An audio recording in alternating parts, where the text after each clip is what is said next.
13th. The airplane is almost empty. Dr. Litchfield and Dr. O'Leary are the only passengers. Dr. Litchfield has the window seat, Dr. O'Leary the aisle. There is one seat between them. A teddy bear sits in that middle seat. It has a surgical mask on. It is hooked up to an IV.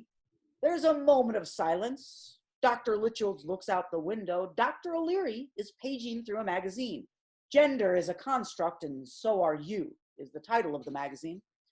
The teddy bear stares vacant. The captain's voice interrupts this silence. This is Captain Danielson. Hello, it is I, Capitan Danielson. We have reached a cruising altitude of 90,000 feet.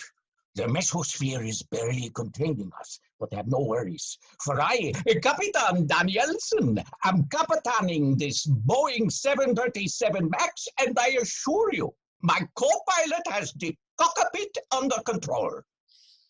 The sound of stifled giggling is heard over the loudspeaker. Captain Danielson continues talking. I assure you that this plane is sanitary. Time and again I have sanitized the cockpit, lathered the cockpit, soaped the cockpit, dried the cockpit. The chance of anything surviving here at 90,000 feet above the Atlantic Ocean is minimal, to say the least. Maximal, to say the most. But let's make sure we don't talk about the most. Not in times such as these. We hear the muffled voice again. How droll, Captain Danielson. How droll. We continue toward our destination, Venice, Italy. The virus is strong there, passengers. But I assure you that Capitan Danielson is even stronger. For I'm a capitan, and we need capitans now more than ever. Capitans capitaining cockpits. The teddy bear unstraps its seatbelt. It stands up, moves to the aisle, stretches. The IV is still attached to its arm. Dr. O'Leary pays no attention to the bear or the captain. Neither does Dr. Litchfield. Sit back, passengers, just as I am sitting back in my cockpit, sanitized and ready to go. The pump is primed, passengers. I assure you that we won't be leaving the Earth's atmosphere anytime soon. Not unless you want it.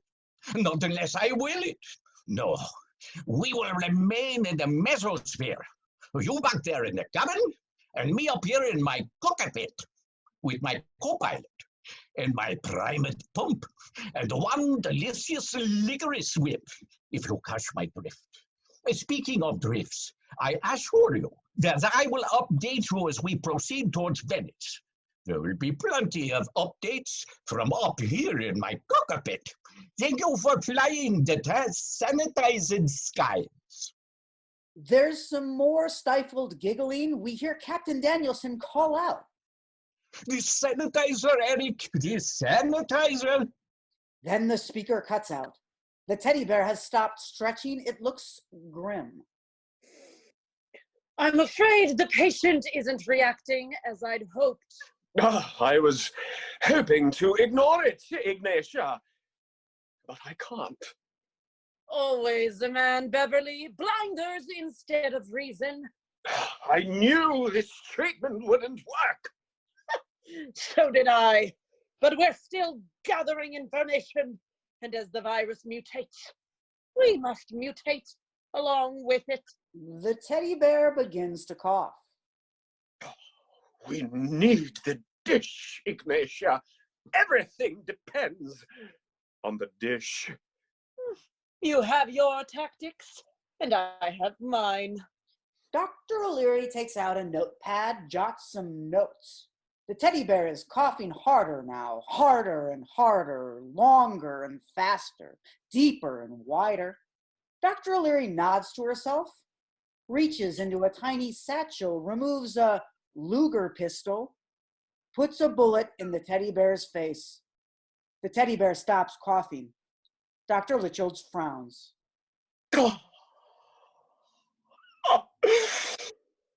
COVID-19 strikes again. There will be more deaths, Doctor. Please, call me doctor. It will grow darker before it grows lighter. It is like my ex-wife then, but without the lighter part. The teddy bear, dead now, begins to laugh. Nobody notices anything. Dr. O'Leary and Dr. Litchels are quiet once more. A pool of blood has formed underneath the teddy bear. We hear the muffled sound of hand sanitizer being applied liberally in the cockpit. The vessel races on.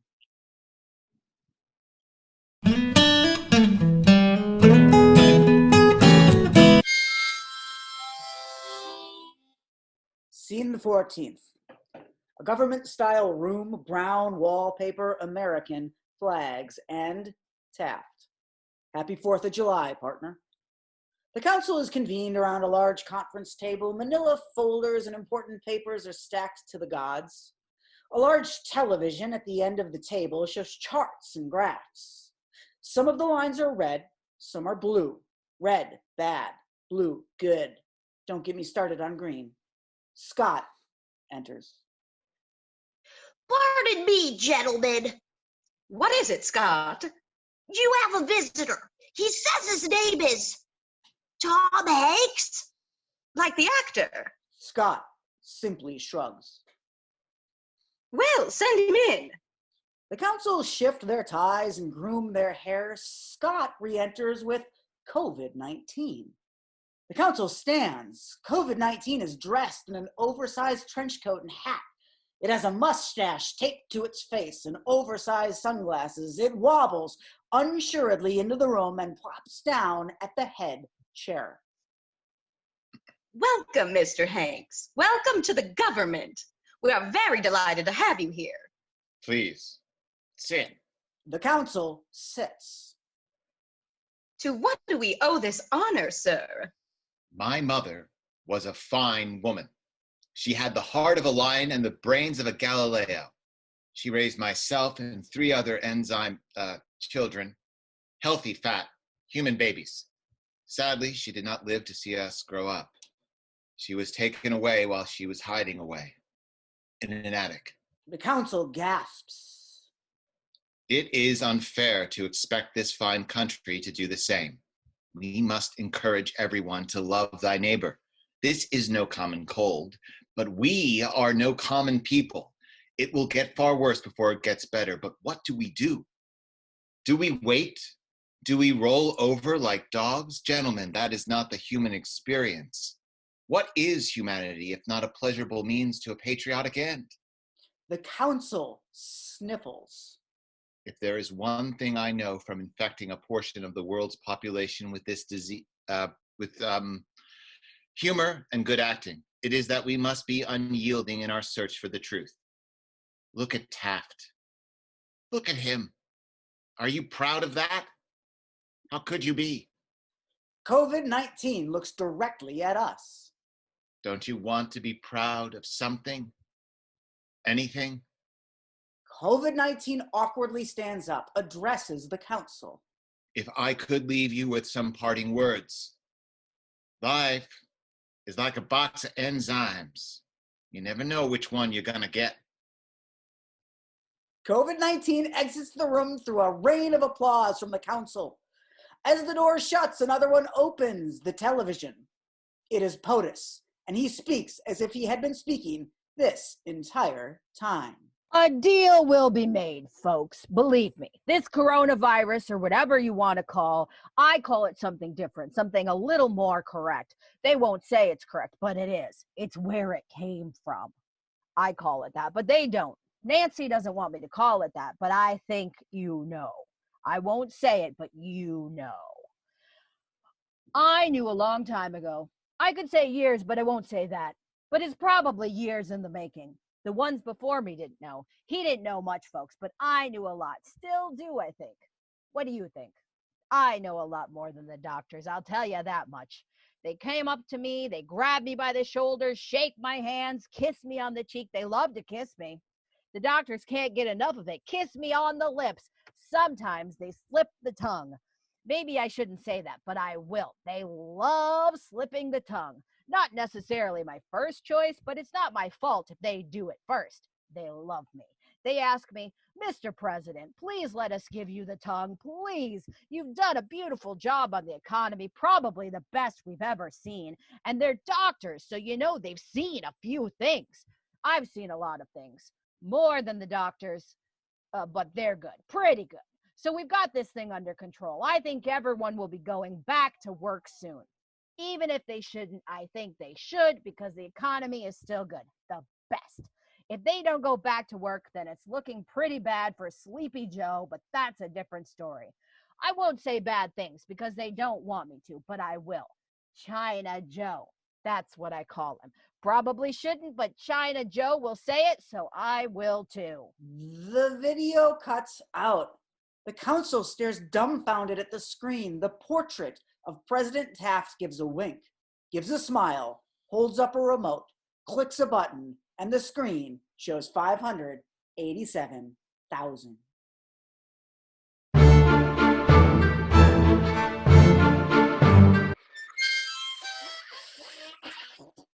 Scene the 15th. It's a cold, rainy night in Florida. Things certainly are getting darker now. We are riding along with a police officer, an imposing one, Officer Demetrius Stanley. His mustache is larger than when we saw him last. His aviators are more imposing. Both hands are on the wheel. There's a figure in the back seat shrouded in shadows. Officer Stanley addresses his prisoner as though he is continuing a conversation we haven't been privy to. Until now, that is. That's exactly what I said, Bub. I said these are new times. Times that require precision. Officer Stanley takes a gigantic inhale through his nose. He keeps talking. Times such as this require orders. Discipline! There will be men such as me who rise to the occasion. And there will be men who such as you who make mistakes. Mistakes that's got to be corrected. That's what I'm doing right now, correcting a mistake. The shadowy figure shifts in the back seat. I'm not saying we won't honor the rule of the law. I'm saying the laws might begin to shift, to change. And there'll be need for men such as me to do what I've done to men such as you. That's the way it goes in times such as these, bub. You'll get used to it.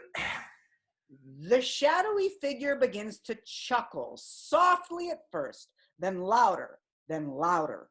Officer Stanley tips down his aviators and looks into the rearview mirror. His electric blue eyes are electric. The shadowy figure keeps laughing, gets a few words out through the laughter.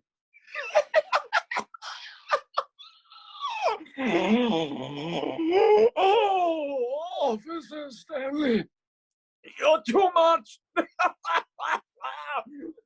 Men like me. Oh, Officer Stanley, men like me.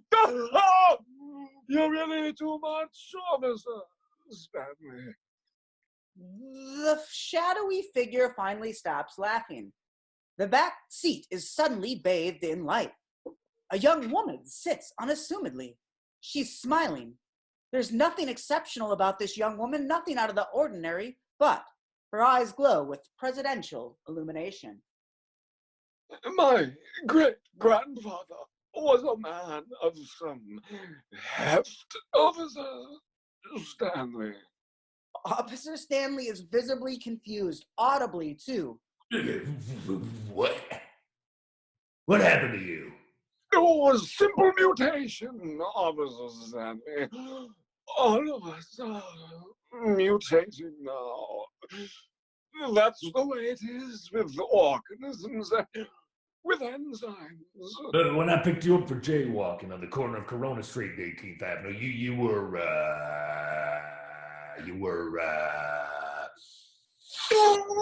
something else, Officer Stanley.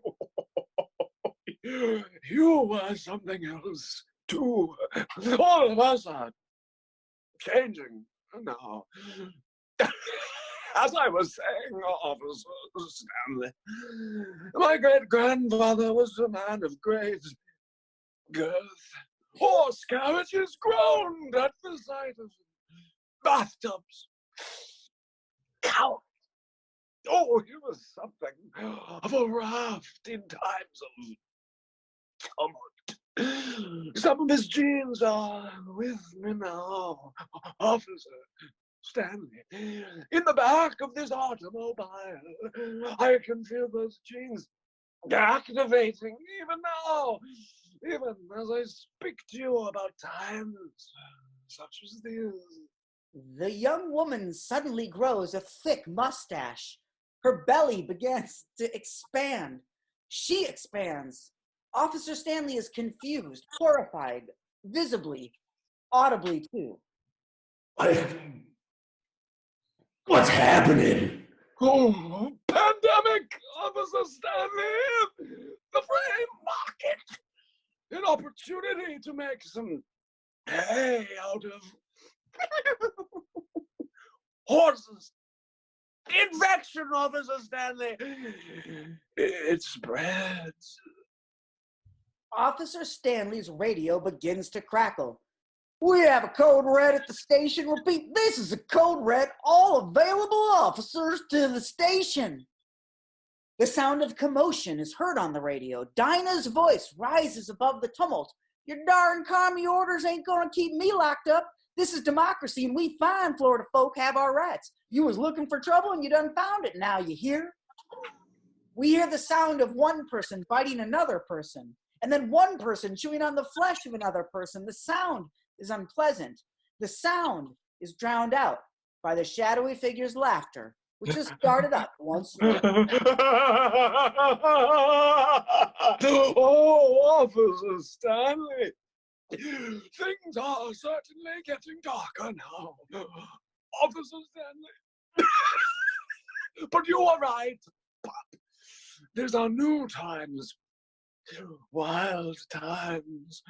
We are in need of men such as you more than ever. The shadowy figure's mouth opens up. An enzyme climbs out. It is holding a pistol. Stick 'em up, Officer Stanley. Stick 'em up, Bob. Officer Stanley lifts his hands into the air. The car keeps driving, propelled by some strange magic. My friend has a special request, Officer Stanley. To the White House? At once! Step on it, Bob! Step on it, Officer Stanley. The police car races off into that dark night. The license plate reads 586,999.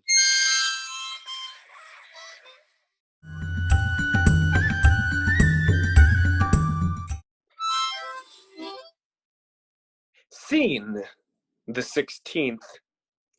Dr. Litchfield and Dr. Illyri brace themselves for a bumpy landing into Venice, Italy. Dear passengers, infected passengers, the landing may not be quite as pleasant as the flight. You see, we are without appropriate landing gear. While you were fast asleep across the Atlantic Ocean, and while I was priming my pump, I sent my cabin boy, Eric, down to the bottom of this airplane.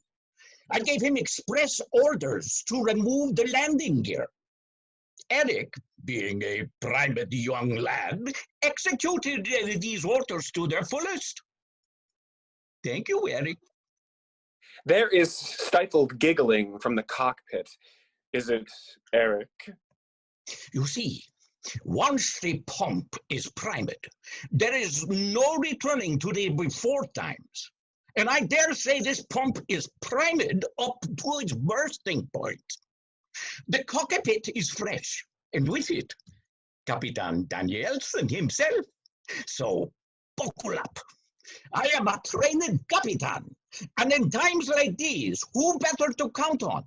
Yes, a Capitan can weather any storm. This one will be a doozy, but it is something I must prove to myself. Can I handle it? Well, Why don't we ask Eric? More stifled giggling. Oh, I hope it's not Eric. I have been assured that I can handle it.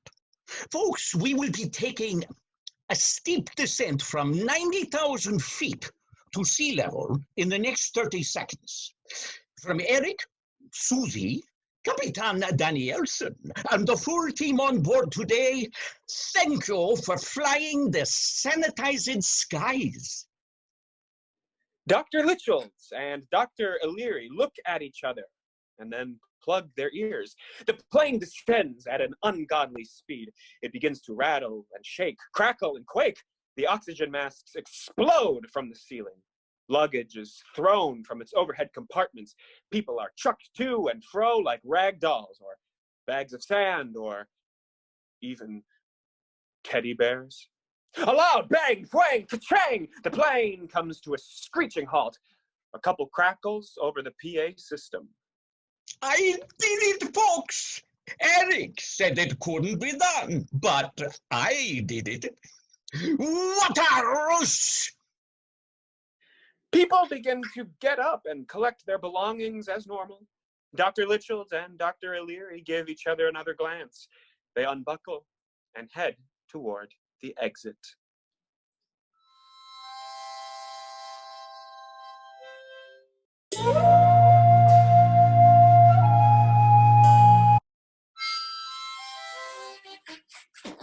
Scene the 17th.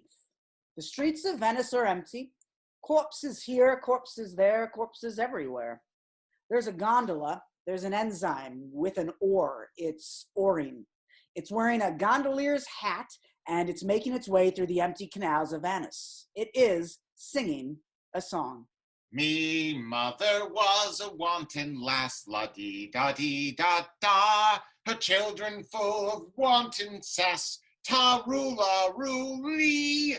She spreads for people here and there, zoomy zoom zoomzy. Give of her supple cherry bears, zoomy zoom zoos a lie. But now in times of change like this, bazoo bazoo buzz, this unholy sacred bris, zango plaque infection Z. The enzyme looks up and sees us. It stops singing, smiles, laughs, smiles again. You've made it to Venice, friend. What a supple surprise. There's not much in the way of nightlife in these streets anymore. I'm afraid, not much life at all. The enzyme cackles. Oh, how the tables have turned. Why, when I think of my poor mother, cowering in an attic in Amsterdam, weeping and gnashing her teeth, and then I think of what is happening now. Empowerment, liberty, a future for my children. COVID-20, COVID-21, even COVID-53. Why, the morgue is the limit. The enzyme throws back its head, laughs some more. It starts to sing again. Ride the Corona pony down Venice way. What do you know, Tony? Your race will pay and pay. For fortune is a supple vein, drink deeply of it now. Your people are in such pain, I shall be your milking cow. Beware, my friend, be aware. The earth returns once more. Give away your hope, your care, for now the enzyme does roar. The enzyme rows off into the distance. After it is gone, the body of a human gondolier surfaces in the canal. The body has a name tag. It reads, Petrie. Petrie's eyes are X's, but there's no sign of a dish, only a number written in blood on Petrie's forehead, 568,998.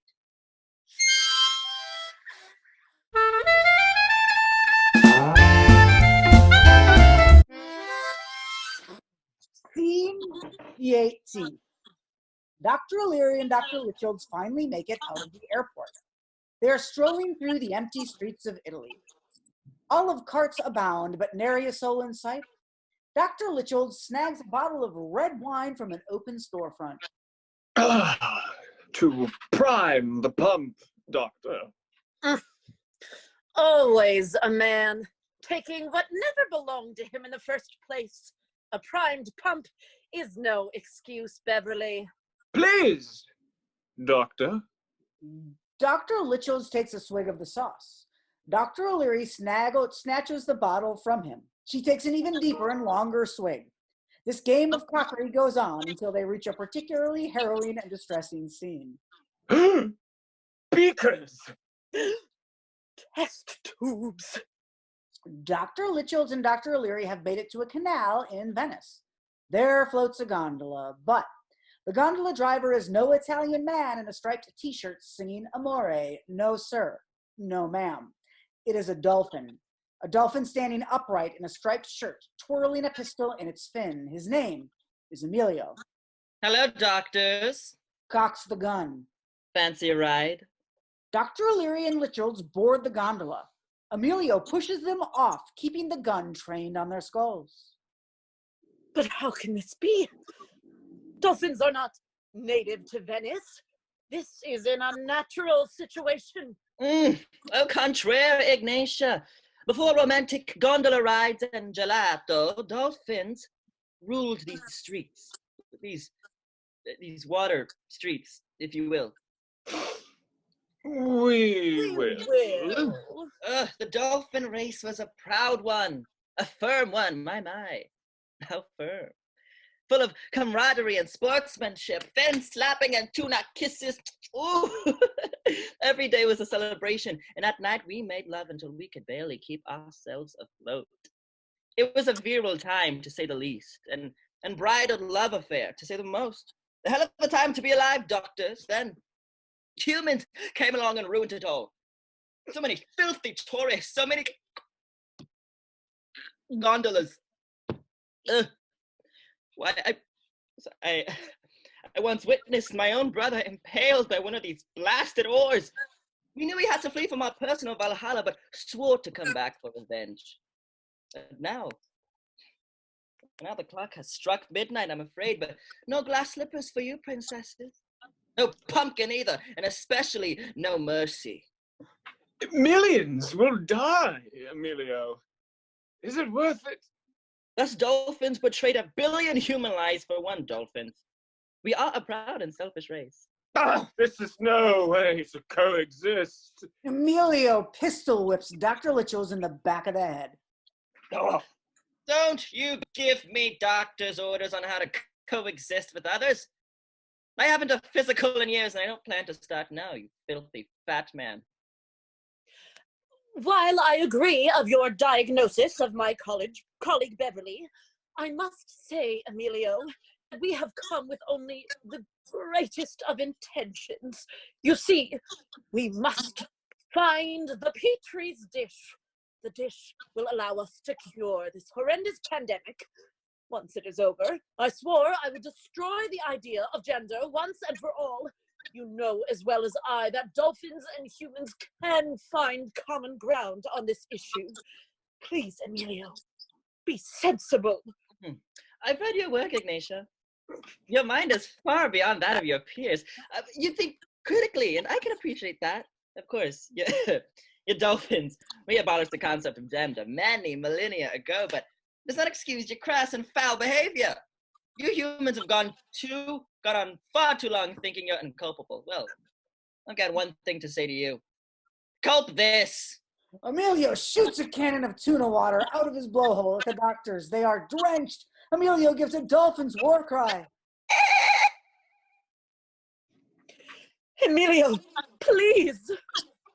I will not allow you to flood my canals ever again. You sound like my ex-wife. No laughter. Not from Emilio, not from Dr. O'Leary, and especially not from Dr. Litchels. Emilio, time runs thin. Emilio, this is no time to play games. The time for games is long gone. Games? Oh, no, I don't believe so. Not at this juncture. We have come for the dish, that is all. Petrie's dish. I know precisely why you're here, and that is precisely why I cannot let you leave. So, Just what is it you intend on doing with us, then? Oh, I see your research has failed you, sweet Ignatia. Emilio binds Dr. Illyria and Dr. Litchels together. Emilio begins to oar its prisoners away. There's a rustle behind an empty olive cart. Captain Danielson's head peeks out. There's more rustling from under the cart. Giggling, maybe, too. Quiet, Eric, lest the dolphin hears us. See how our infected passengers abscond? Oh, what a ticklish development. Truly never has a Capitan such as I, Capitan Danielson, been given such a task. The dolphin, Eric. Oh, the pump is primed indeed. Primed and ready to let loose. And the cockpit? Well, the cockpit has been relocated to the gondola. Here's an empty one, Eric. A new ship to steer. A new cockpit to inhabit. A strange cockpit, but a cockpit nonetheless. Oh, Eric, it is time for Capitan Danielson to land the plane. As it were. Quickly, get the rubber hose. Things are about to get sticky.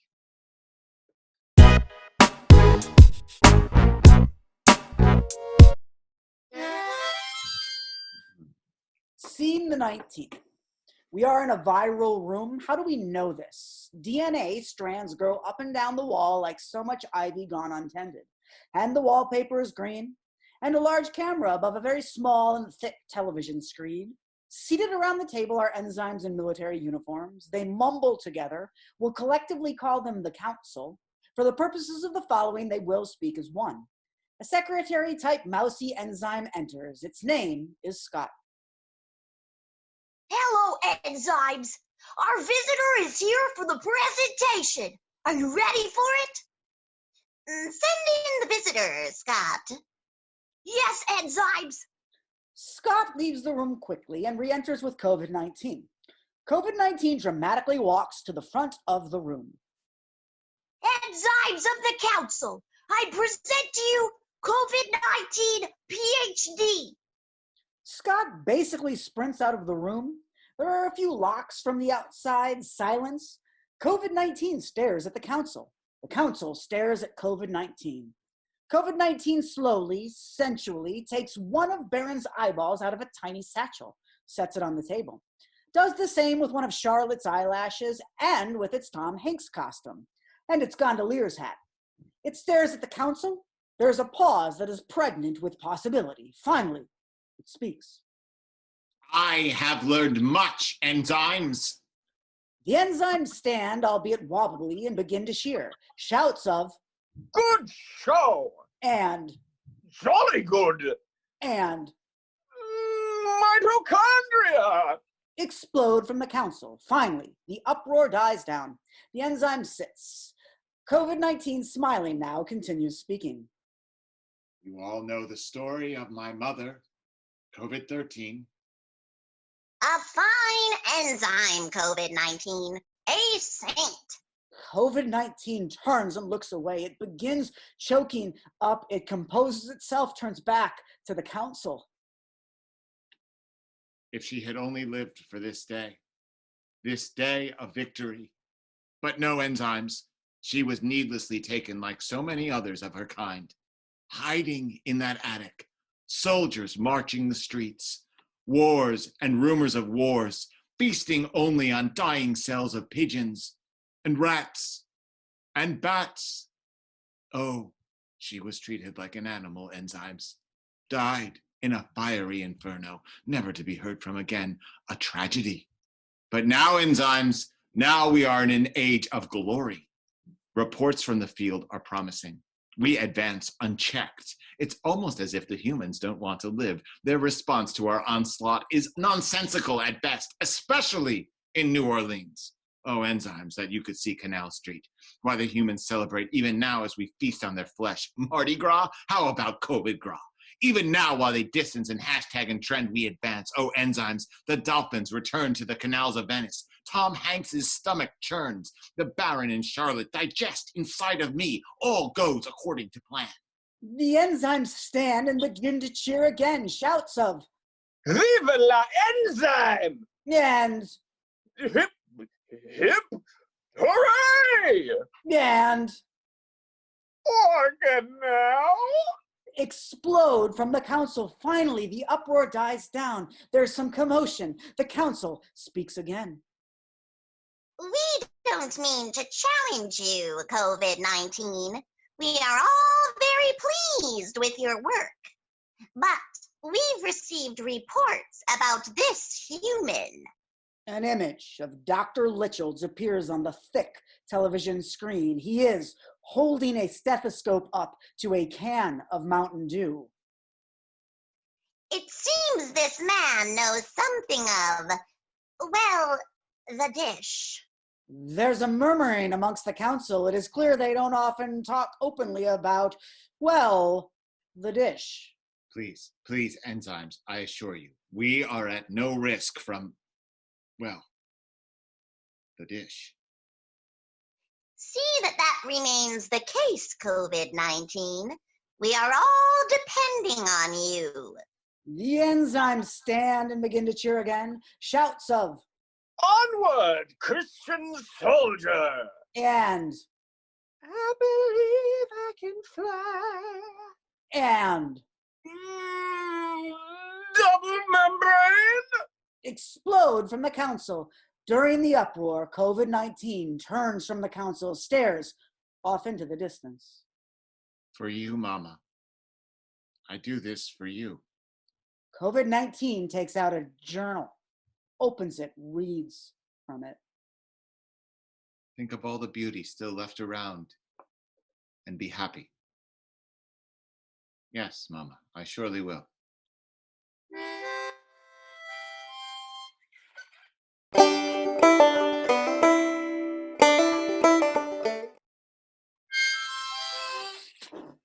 Scene the 20th. We are in a police station in South Florida. It is a dewy, swampy mess of a place. It is basically what you would imagine from the movies. A small jailhouse, a solitary cop sitting on his cushion watching boxing or wrestling. The keys dangling tantalizingly far from his pocket on one massive ring. He has just eaten a very large and caloric meal and his eyes grow wary. Dinah and Clem are across from each other, separated by two sets of iron bars. The mosquitoes are thick with anticipation, friends. Excuse me. Sir. Excuse me. The cop, we'll call him Deputy Bertha, ignores Dinah. Mr. Police Officer, sir. Excuse me. I'd like to use my one phone call, please. Deputy Bertha swivels in his chair. He looks straight through Dinah. He takes a scissors from the drawer in the desk. He snips the phone cord, gives Dinah a wink, swivels back to watch boxing or wrestling. Some bitch. Deputy Bertha heard it. He gets up from his chair, toting a cow zapper. He turns the zapper on and the whole room fills with static electricity. He walks over to Dinah's cell and hurls the zapper into one of Dinah's chins. She explodes to the back of her cell with an electric thud. That's for biting me, you hog. Nobody bites Deputy Bertha and gets away with it. Those days are long past. Deputy Bertha has an appetite. You want to be his next meal?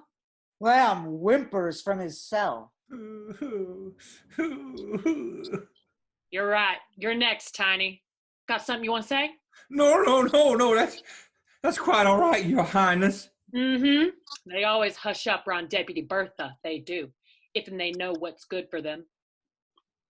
Deputy Bertha returns to his desk. He takes a swig of brown liquid, puts his feet up, takes another swig, and is passed out in mere moments.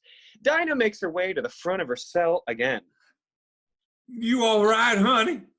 That bastard cop done did you in with that one. I ain't seen nothing like it. They all crooked around these parts. It's because we're in a liberal part of Florida. Darn bastards thinking they own the place because they have some liberal congressman or what's it? Oh, I don't think that's it, Puddin'. It ain't no political matter. They's just crooked. You've been listening too much Chris Matthews. He don't mess your brain up. He ain't even on the TV no more. What'd he do? Well, I mean, he was inappropriate with some women. I mean, it serves him right, though. If he thinks he can use his power to do what he wants. No, it ain't right, Dinah. That's just a Me Too hoax, Clam. You fool. Nothing liberal scheming trying to put these men away for life. Hell, I wish some man give me a little romance every now and then. Sure ain't getting none from you lately. That is just the cow zapper talking, honey pie. You ain't mean that. I darn well do. Dinah begins unbuttoning her shirt, eyeing Deputy Bertha the whole time. Well, what we got here, Dinah? What are you doing now, sweetheart? Shut your big mouth, Clam. I'm getting us out of here since you seem so content on doing nothing but spout liberal hoaxes all night long. Clam lowers his head. Dinah reveals a large string of sausages wrapped around her midsection. She begins to unravel the string, one succulent sausage by one succulent sausage. She finally has the entire thing spooled on the ground. She takes a bite and then throws one end onto the other side of the cell bars. She begins lassoing the sausage rope. Deputy Bertha snores contentedly at his desk. The ring of keys is dangling from his pocket. Dinah hurls the lasso, but it falls short. Oh, almost, honey pie. You shut that mouth of yours, Clam. I needs to concentrate. Again, Dinah twirls the sausage rope in a lasso-type fashion. Ain't it a sight? She hurls the sausage rope and it lands, bingo, through the ring of keys. She quickly yanks the sausage rope and key ring back to her cell. Hot dog, sweetie pie! Yeah! Oh, you best get me out of here now so I can give you a right big smooch. You sure is a hell of a something. Well, Tom Dandy, I ain't seen nothing like it. You hear? Nothing like it. No, sir. No how. That's my lady. Clam! That big mouth of yours is gonna get us in one mess of trouble. You shush up. Dinah unlocks her cell and skimpers over to Clams. She unlocks it and he embraces her fast and hard. They kiss for a moment and then take a bite of the sausage. Deputy Bertha stirs at his desk. What's happening? Huh? Who's there? Dinah smacks Deputy Bertha on the back of the head with a brick. He slumps over. Dinah begins spooling the sausage rope. Damn it, Clam. Come help me tie him up. Oh, dear. Oh, no. Not the sausages. Oh, can't we find something else? I mean, anything else, Dinah. You want to get caught, Clam? We'll get some more darn sausages from the darn Walmart. Oh, Billy, go gruff. All right, then. Clam and Dinah tie up Bertha real tight and hightail it out of that police station. Deputy Bertha's eyes open. Then another eye opens on his forehead. Then one on his right cheek. One on his left cheek. Two on his temples. Pincers come out of his mouth. He takes a bite of the sausage rope. Yes. You see, Bertha has an appetite, all right. She's got an appetite of the flesh variety. The chase tenderizes the meat, and Bertha likes it tender, indeed. Bring the steak rare, waiter. Bloody, in fact. Bertha likes to taste the iron, she does. Bertha takes another bite of the sausage. It reads 500,000.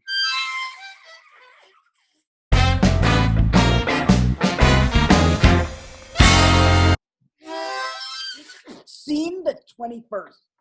The hospital room is packed with people, beds and people, ventilators, so many ventilators. All of them have a GM logo, so many GM logos. Patients in various states of upheaval litter the small room, so much dishevel. Enzymes abound in this room. Some are gnawing on legs, Others are applying soy sauce to patients. One is sitting in an easy chair, smoking a pipe. The valet enters the room. He leads a patient to a corner of the room, no beds left, sets the patient down. Edmund skitters into the room. The valet takes a moment to look around. The carnage, Edmund. It's interminable. Edmund is silent. So are you. So are we. I don't enjoy this work, Edmund. We simply do what we must, don't we? Oh, a fine bit of suffering, this. But lo, I'm reminded of a distant era, a time when cheese was plentiful in this most empty of cells. Swoon, but that was an ancient age, a time before the guests began arriving. Oh, then arrived they have. Oh, tarry with these sorrows no more, ye gods of woebegone times, for there is a bit of cheese yet. A fine Gouda that is still to turn. Oh, that I suffer. Valet, I suffer what? Suffer fools? Nay, fools suffer me. They suffer the endless return of more suffering, more death. Oh, that I was there, in Paris, in Rome, in Wuhan, in New York City. Time and time again I gnaw on the remains. I make compost of the compost. Oh, valet, or that I were something else, something that couldn't wake to the endless dream of night that plagues me now, plagued me then, will plague me until the guests are gone. Oh, roguish mouse I am, that I were made in the shadow of some infinite being.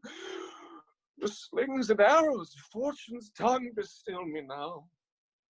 And yet, I work. The valet shows no empathy for Edmund. Instead, he takes out a bottle of disinfectant, takes a swig, offers it to Edmund. Edmund sighs, hops onto the valet's shoulder, takes a swig, a liberal swig, bounces down to the floor, begins to dispose of the decomposing patients in the most ancient of ways. The valet addresses the living patients, most of whom remain in a coma. How are we all doing this morning? Good? Bad? Indifferent? It doesn't matter. It never does. Do you need something to pass the time? Ease the pain? Well, good. Here's the way to do it. The valet opens his mouth. His serpent's tongue darts out and turns on the television. The President of the United States is talking again. The valet and Edmund sneak out of the room as the patients, well, as they listen the way anybody would listen to such a speech. In a coma. A great conversation, folks. Not too great, but really great. Probably one of the greatest. The best. Believe me, Tom Hanks isn't really the greatest actor. I'm probably better. Big numbers as an actor. You want to talk about ratings? Sometimes they ask me, Mr. President, how are your ratings so high? They don't know. Nobody knows. Jerry doesn't even know. Tell them, Jerry. Jerry knows some things. Not all things, like me. But I know how high my numbers are. They're only getting higher. Even Tom Hanks, though. He's told me he's got this under control. This virus. More like a hoax. But it's very real, folks. Believe me. And we've got it under control. Tom Hanks does. Not as much control as me. Nancy will tell you the kind of control I have. Probably the most control she's ever seen. Look, I probably shouldn't tell you this, but I'm going to tell you this. China Joe wouldn't want me to. He's probably infected. Lots of people are infected. Not me. Nothing could get through here. But I shouldn't tell you this, so I'll tell you this. We think the virus might be helping. Great things for the Dow. Really shows how great America is. The greatest. Well, not as great as me. I'm greater than America. We're really winning this thing, people. China Joe isn't winning. He's a loser. Hates America. A really nasty man. Nasty lives. But I'm good. We're really good. This is great. Not as great as me, but it's all great. The voice continues to speak into the hospital room as we fade away for the time being.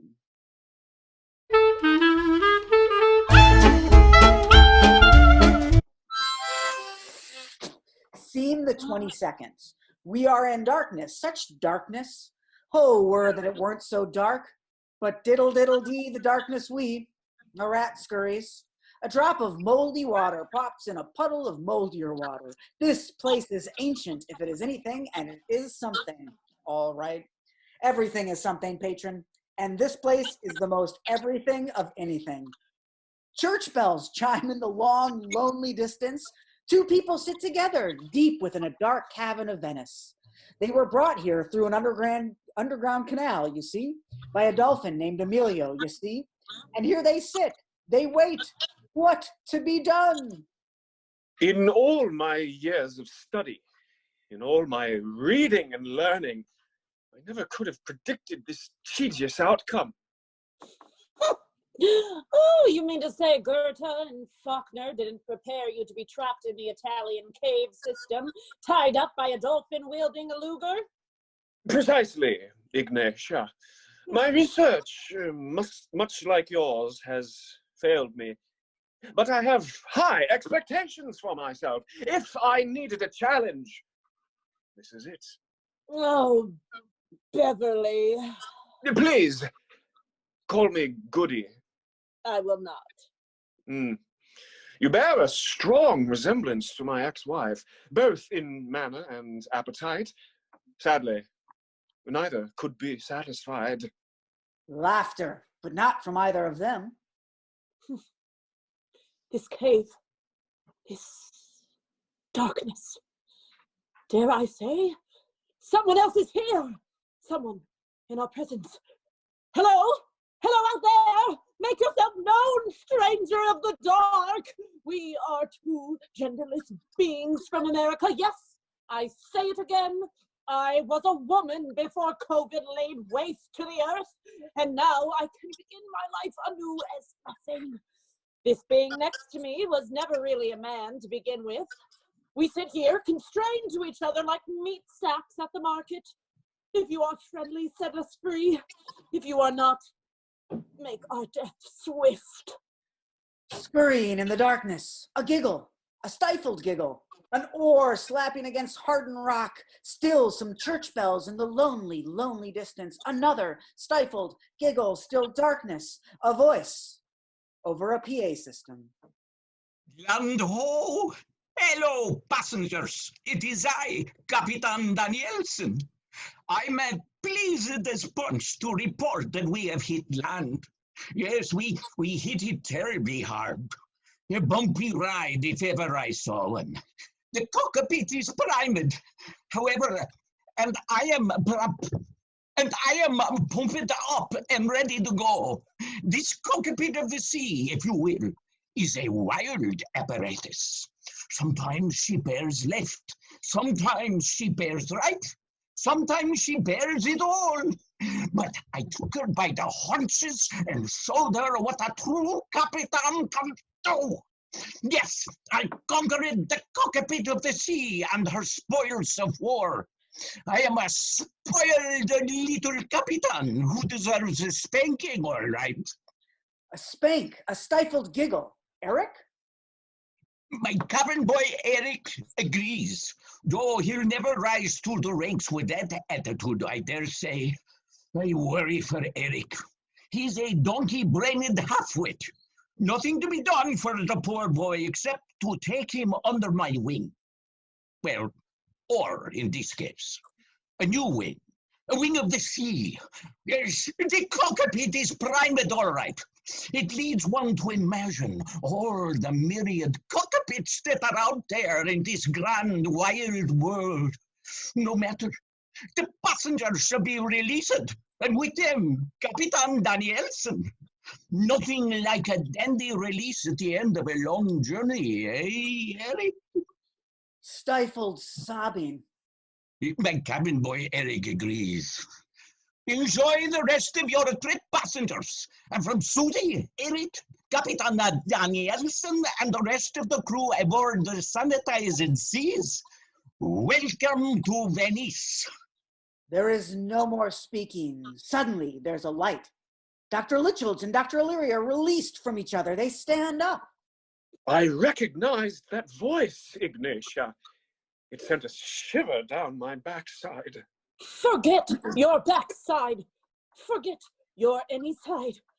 This trip makes me weary.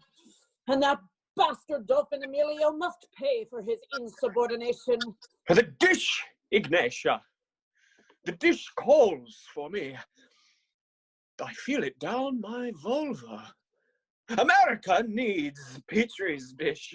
This bastard COVID won't take one more life if Dr. Beverly Litchfield's PhD has anything to say about it. Then it is decided. The doctors will see you now. Dr. O'Leary picks up a baseball bat covered in protruding nails. Dr. Litchfield grabs a case of throwing stars. They head down the long and lonely cavern. A smartphone floats in the moldy puddle of water. It reads 234,567.